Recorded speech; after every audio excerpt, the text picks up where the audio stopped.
Hope. Theodore Roosevelt wrote, "When you're at the ending of your rope, tie a knot and hold on." That's hope. The knot at the end of our perspective ropes. The power that can positively infuse us with bits of light when all seems impossible.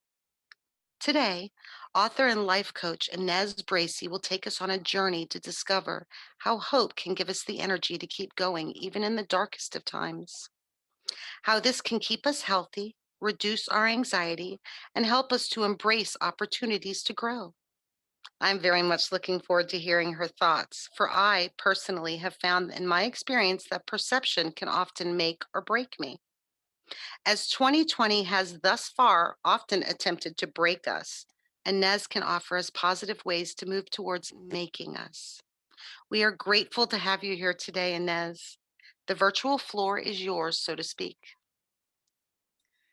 And on the virtual floor, I stand. Thank you so much for that introduction. I'm excited, truly excited to be here. And I really appreciate all the work and all the effort that you put into tying this all together with hope. That is amazing, totally amazing. Thank you. When I look at hope, first of all, the definition that I have for hope is the ability to see the possibility and the good in all things. And as you are looking at all things and looking at them with the energy of hope, because that's really what it's all about, everything is energy. So we get to choose. We can be in the energy of hope, being humble, and I'm going to break the word down for you. Or we can be in the energy of really what's going to happen and being off center. Hope gives us the opportunity to be in the energy of being centered, being aware, being mindful, minding the mind, being discerning in everything. And as you said, Teresa, this year has really given us the opportunity, which is great, to be in the energy of hope. What else do we have? We have hope or the opposite of that. So as we talk about hope, it's one of the most important traits that you can have in your life. Believe it or not, hope helps you to stay healthy because it's giving your cells, your intercellular space, your organs, and all of that the opportunity to be in the energy of healing itself over time. It also gives you the opportunity to wake up positive every single morning, to go to bed positive every night. And what I do with my clients, I work with them on creating a mantra. And you might want to write this down for your morning wake up. What are you going to say to yourself? Oh, another day and we're in COVID. Or we're in COVID and it's another day and I'm excited to be alive. You see the difference there. And as you do that, when you go to bed at night, oh, you're so thankful you're still here. And that helps us to go to sleep and sleep well. One of the biggest things we can do for ourselves is to sleep as many hours as you possibly can. They say 8, 6, 7, 8, because that gives the body a chance to relax into the healing that happens when we are not running helter skelter. When we relax into the knowing and the hope of today and tomorrow. And when we relax into that, it gives us the opportunity to be that. Being hopeful helps to reduce stress. As we look around everything in our home, in our domicile, we created it. What is it that's causing you stress in your house right now? If it's causing you stress, why are you holding on to it? You're not required to keep something because Aunt Jane gave it to you. It might be time to move it on to another family member or some friend that you have that every time they come to your house, they exclaim over it, oh, this is so lovely. Offer it to them as a gift. Because now you clear out that energy. Energy just transforms. It never disappears. So since energy transforms, we get the opportunity to transform our energy any way we desire. And that's a beautiful thing. So as we get to hope, some people say that hope is a beggar. And when you look at it as being a beggar, that's when you know what you desire, you see it already. However, you're still hoping for it. The hope that we are going to talk about today is the hope that brings us the peace, the joy, and the love that gives us the opportunity to be the person we know ourselves to be, to really step into our purpose. And a big part of stepping into our purpose is to give yourself permission to be quiet and be still. And as you get quiet and still, listen to what's coming to you. Whose voice are you hearing? Is it your voice or somebody else told you you could be this or that? So when we look at hope, a big part of using and being in the energy of hope is being humble. When you know who you be, and I intentionally say who you be, because that's different from the R's that we are, mothers, sisters, all of that. The roles that we play are the R's. But the being is the sentient being that we are. And as we are being that sentient being, why were you here? Why did you choose to come? What is your purpose? Is your purpose knocking on the door all the time and it's not what you think it is? And you say, oh, no, I can't do that. When you change it from I can't do it to I look forward to being that. I invite that into my world. It could be completely different from everything else you've done in your life because you've been hiding from living your purpose because somebody might say something that, why are you doing that? I might lose some friends, and yes, you will lose some friends. You might even release some family members because I can tell you, sometimes when we change, people see us differently and they don't like what they see. Release those people because others will come in. So with hope, you get to stand in the energy of not only hoping, but knowing. See, knowing is different from believing. We believe things that we've been taught. This we get in the car and we get to drive. We go where we're going and we believe we're going to get where we want to go. Knowing, on the other hand, is from the inside, I know that my travel is going to be exactly as I desire it to be because I have put it in play for that to be it. When you know that you know that you know, you're in the best possible space of creating the lifestyle you desire and living on your purpose. When you step into living on your purpose, it brings up the opportunity. This is the O in hope, brings you the opportunity to just expand your horizons. Even in this pandemic, we are in different places right now, but we can see each other. This is an awesome way to expand your horizons. We don't have to go into a gathering where somebody might have the COVID or whatever. We get to be in the energy of, even though I'm talking to you on Zoom, my intent is that you hear, understand, feel, and know everything that I'm saying. That by listening to what I'm saying, you might start to think things over a little bit differently. You might look at the O in hope as the opportunity to create something that you've been dreaming of for years, that your soul has been crying out for. Your heart has been saying, do it. And you say, no, I can't do it because I never did it before. Forget about it. Do it. Now is the time. See, we've been so accustomed to leaving home almost every day. And for the last, 8 months or more, we've basically been home. How about that? So what have you done? Have you done anything to rearrange anything in your home? Have you taken the time to actually write out what your soul and heart is crying for so you can get it done? This is the opportunity to create that change that you have been desiring. And the good thing about this is, because you haven't seen the people anyway, when it's time for us to go back out again, you can be who you know yourself to be, stepping into your purpose. And they're like, whoa, this thing was really good for you. You go, yeah, it worked really well for me. And this is who I be, intentionally using I be. Because as you are being yourself, being the person you know yourself to be, that is one of the most awesome things you can do for yourself. Being the person you know yourself to be reduces pain, helps to get rid of the pessimism that you have. Sometimes we are pessimistic about things because we don't quite understand it.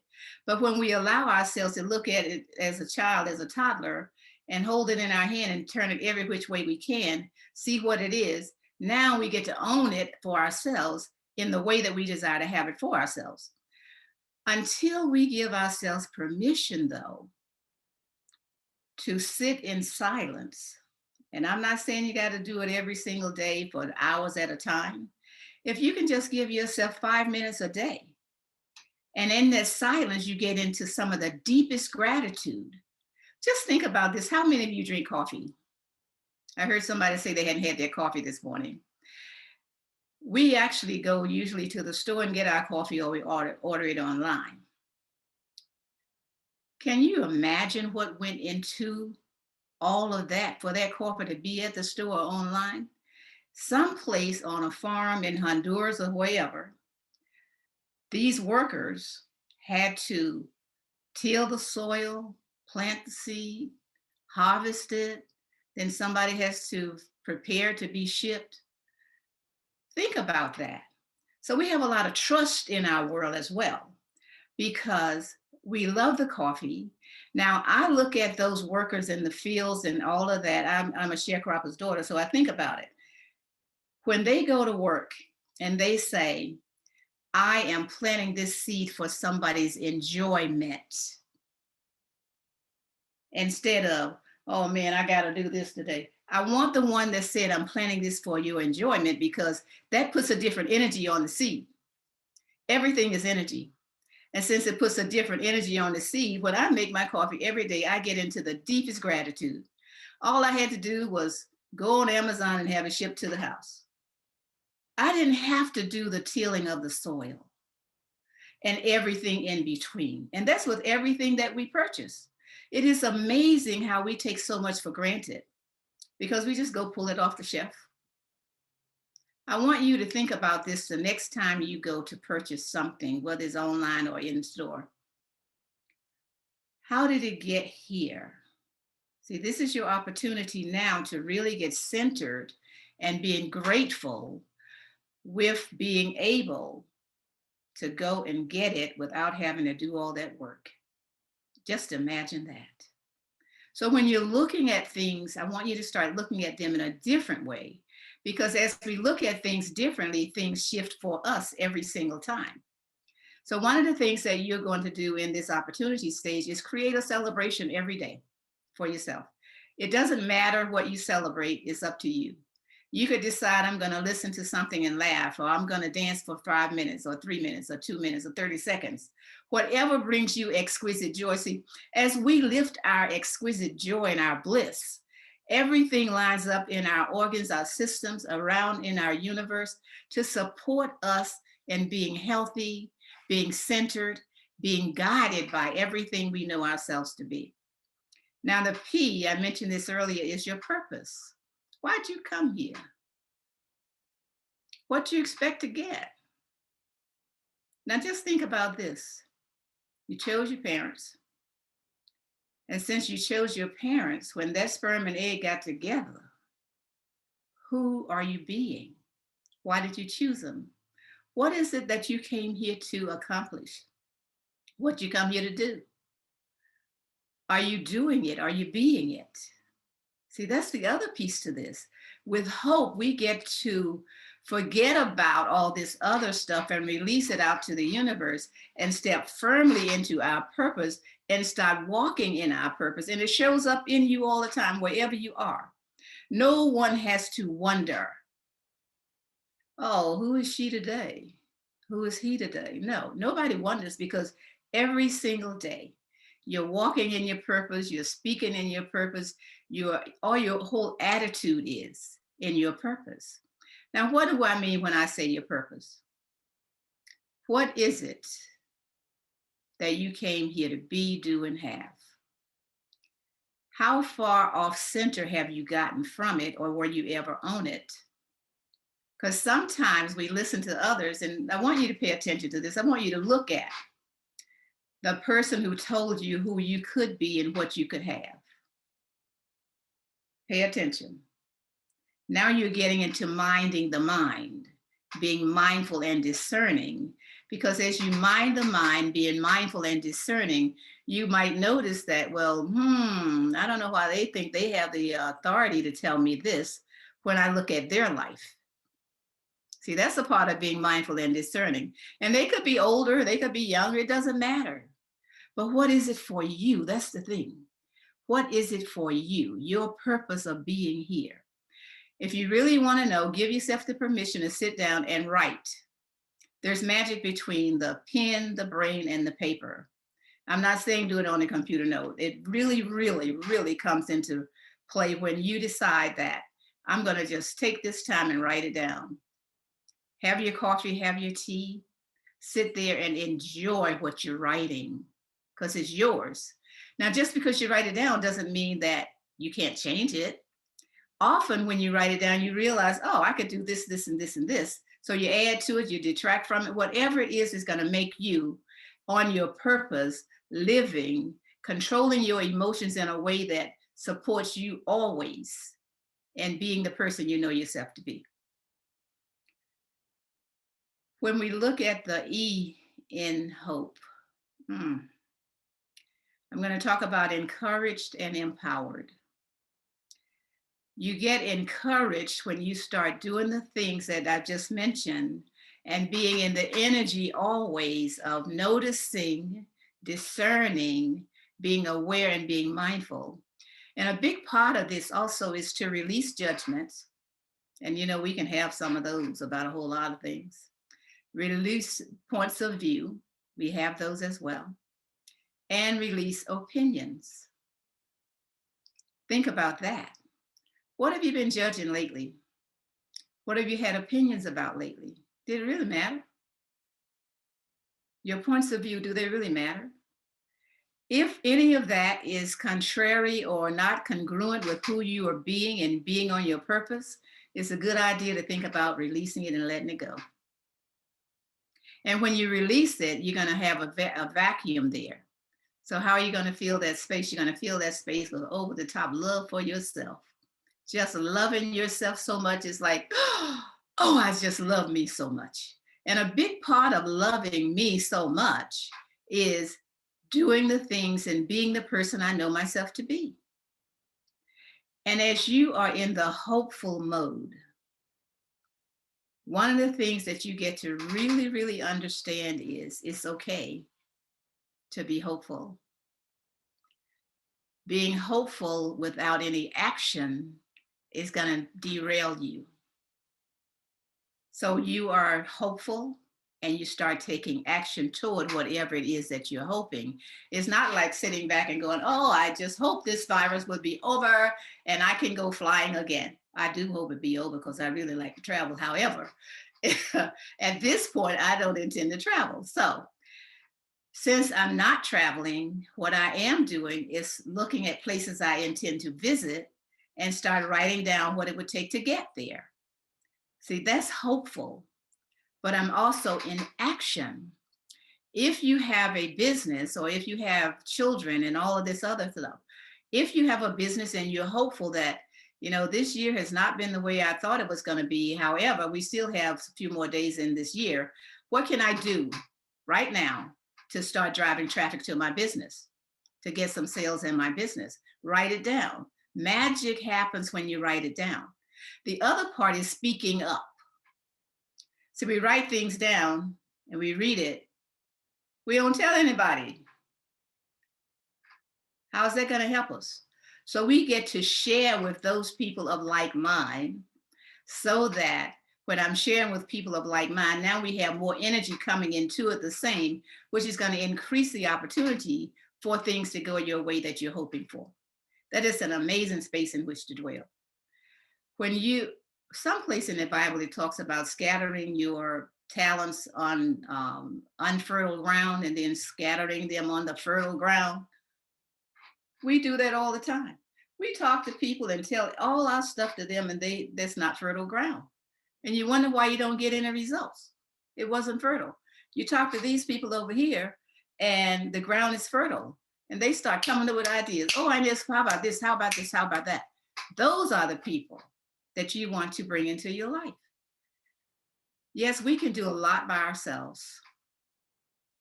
I can tell you right now, we can do more with others when they help us because we've invited them in. And not only are they helping us, we are helping them. So as we are looking at hope for the rest of this year and throughout next year, because one of my sisters sent me a message this morning that we're going to be in COVID till 2023. I told her no, no, no, no, in the message back to her. We don't know. And because we are so accustomed to thinking that we know how things are going to go, even though we don't, but now realizing that we don't know has given us the opportunity to be off our center.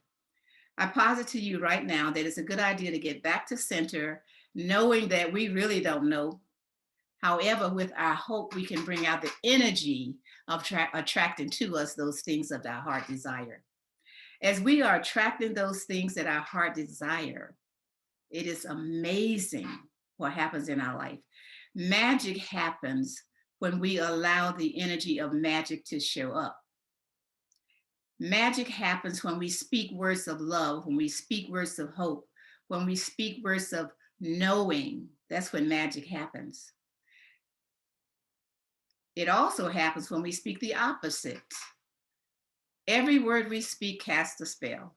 Every word has energy. Are you going to have a lower vibration or a higher vibration? You get to think about that when you're being mindful. What type of word am I going to use? What am I going to say that's going to attract to me those things that my soul and my heart cry out for, that put me on my purpose and keep me there? Because that's very important. So as you are being encouraged, you also become empowered because now you have the courage to go forth on whatever it is your heart's desire. That's very powerful. When you empower yourself, see, nobody else can do that for you. You got to do it for yourself. Almost everything I'm talking about, you got to do it for yourself. Now, others can lend you a hand or give you a tip or whatever. However, you get to do it all for yourself. And guess what? That's the best place to be. Because when you're doing it for yourself, you're creating it for yourself. Now it's all yours and you can share it. When you start doing what other people tell you only, you're not being yourself. Sit back and look at that and say, is that really me? What else is possible? How does it get any better than this? How do I get from here to there? How do I get from here to there? Being mindful, paying attention, and always being in the hope, knowing that opportunity, purpose, and I am empowered, I am humble. And therefore, people can come to me and give me ideas. I have my own ideas coming to me. All of that works because you know that you know. And you start owning that you know. Stop discarding that you know. Only you know your purpose and what's best for you. And when I looked up, I looked in the Bible and I looked in, and this one stuck with me. Hebrews 11:1 says, now faith is the substance of things hoped for, the evidence of things not seen. When we are in the hopeful mode, that is exactly where we are. If we already see it, why are we still hoping for it? So having the faith and staying in the faith, knowing that it is unseen, but it is possible because I have the hope and the action, the ideas, the energy to bring it forward. Faith is the substance of things hoped for, the evidence of things not seen. That's what hope is. And as you go through the rest of your day, I leave with you the thought to remember hope is there for you whenever you decide to pick it up and use it. It is a tool that we use to achieve and to accomplish those things that desires of our heart and our soul. Thank you.